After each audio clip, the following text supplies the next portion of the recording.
Imagine one day you go to bed, the next day you wake up, but your eyes don't.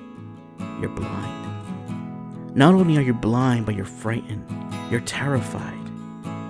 And in that dark world that you see, wouldn't you be glad if a friend took you by the hand and said, "Come with me, and I will teach you how to do some of the things you used to do when you could see." She is known as one of history's most memorable women, and as a prominent symbol of courage in the face of overwhelming odds. Despite being hit with a sudden illness that took away her hearing and sight, this individual still managed to overcome all hurdles, tap into her potential, and achieve unimaginable success. Most people in her shoes might have given up, lost hope, but certainly not Helen Keller. So how'd she do it? Well, to know more, let's take a deep dive into Helen's dark yet brightly inspiring story. Welcome to Untapping Your Potential, where we will share with you motivational stories that will keep it growing and inspire you to take action. Born in the small town of Tuscumbia, Alabama, Helen was born as a perfectly healthy baby. She was raised in a well-to-do family. Her mother, Kate, a wealthy Southern belle, and her father, Arthur, a retired Confederate of the Civil War. With Helen being the first daughter in the family, she was constantly showered with love and affection. She was a beautiful and gentle child, constantly praised for being a fast learner, and the future just seemed bright for her. That was until Helen, at just 19 months, was suddenly hit with a brain fever or meningitis.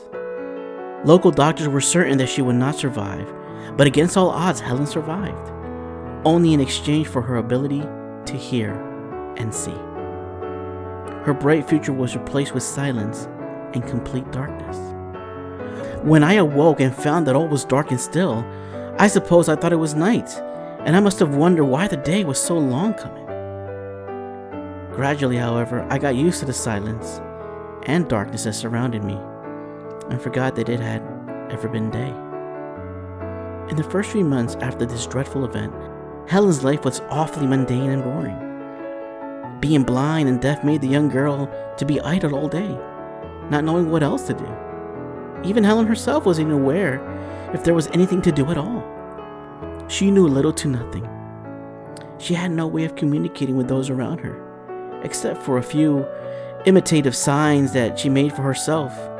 A push man's go and a poor man's come, and so on. As Helen grew up, her desire to communicate with others grew, but her inability to do so, to get people to understand what she was thinking and feeling, left her in a state of severe depression. Helen became relentless, and that frustration that she could not even voice out quickly developed into unhinged rage. Every day, Helen would cause severe temper tantrums and violent outbursts in the house. Her own family began to call Helen an unruly child, but deep inside, they knew that all she wants is to be understood, said her mother. Despite friends and even home relatives insisting the family to send Helen off to a special institution, Helen's parents continued to look for a solution.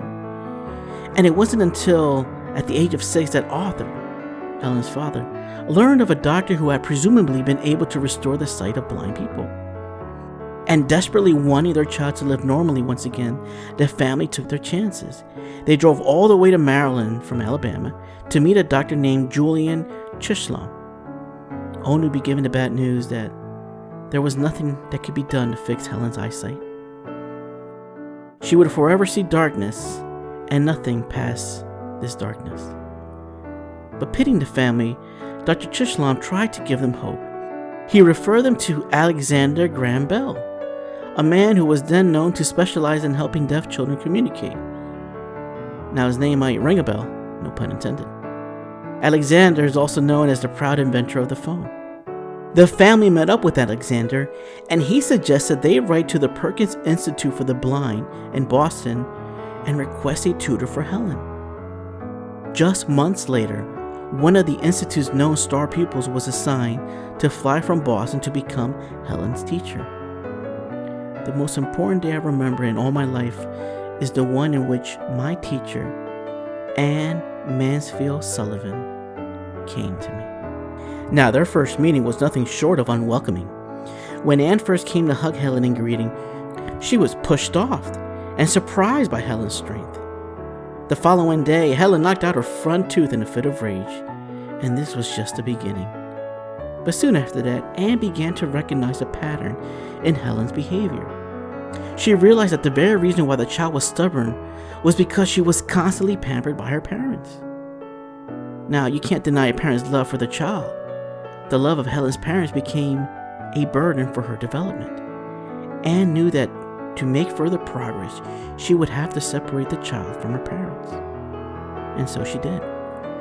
The parents, although very reluctant, agreed to let Anne and Helen live in a small cottage not far from the main house. But the young girl wasn't happy with the changes. Their very first day was spent with Helen screaming and throwing things around the cottage. It was also during this time that Anne began teaching Helen finger spelling, a feat that was extremely challenging but came out rewarding. On April 5th, 1887, a sudden breakthrough occurred. Anne had spent the entire morning trying to make Helen know the difference between a mug and water. She would take Helen to the water pump outside the cottage and had the girl hold out a mug. She would fill the mug and let it overflow. And as the water began to touch Helen's hand, Anne began to spell the word W-A-T-E-R on the young girl's free hand. And finally, everything started to make sense to Helen. That living word awakened my soul, gave it light, hope, joy, set it free. On that same day, Helen memorized the spelling of more than 30 different words, but her awakened passion for her learning did not stop there. At 10 years old, Helen was able to read Braille and use a typewriter. She was able to communicate well enough by the age of 16 and began attending preparatory school, to which she finished early because of her smarts. Her disability did not stop her from pursuing further education, and by the age of 24, Helen graduated from Radcliffe College as cum laude, and as the very first person with a serious disability to earn an undergraduate degree. Her biography, the very first book that she had started writing during college years, became a major success.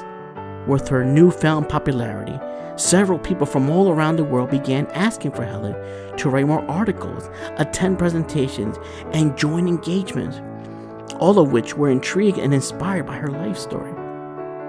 Helen became known to use her popularity and spread awareness and advocate, not only regarding disabilities, but also for various issues like women's rights, racism, and equality. I do not like the world as it is, so I'm trying to make it a little more as I want it. For 44 years, Helen lobbied on behalf of the American Federation of the Blind. She would also travel around the world to extend her hand to those with disabilities and use her voice for them.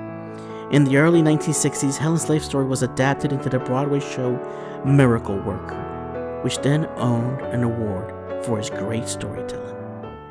It was also during the time that Helen suffered from a stroke, and from then onwards, Helen lived quietly in her home in Connecticut.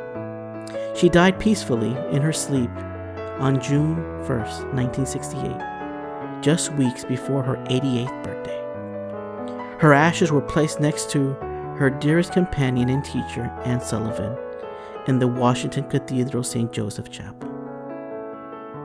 It is better to walk in the dark with a friend than walk in the light alone. Helen Keller. Can you see the light now? You see, back then, Helen was often looked as incompetent because she was blind and deaf. No one had ever imagined her being helpful to others or even helpful to herself. Unfortunately, some people still think this way. But in reality, someone's disability is not inability. Just like Helen, as long as you can possess a strong and healthy will, no kind of physical disability can stop you from achieving great things. And the same goes with weaknesses. Having weaknesses, your flaws, does not mean the end. In fact, when you humble yourself and recognize your weakness, you can turn that into a strength. If you are courageous, determined, persistent, and diligent, you can turn the impossible to something possible. Just as Helen Keller herself once said, when one door of happiness closes, another opens. But often we look so long at the closed door that we do not see the one which has been opened for us. Thanks for watching this video. How would you like to hear more motivational stories on a consistent basis? Do me a favor and support the channel by sharing, commenting below, and please make sure to like and hit that subscribe button to get the latest update. Soon, you will be on your way to feeling inspired.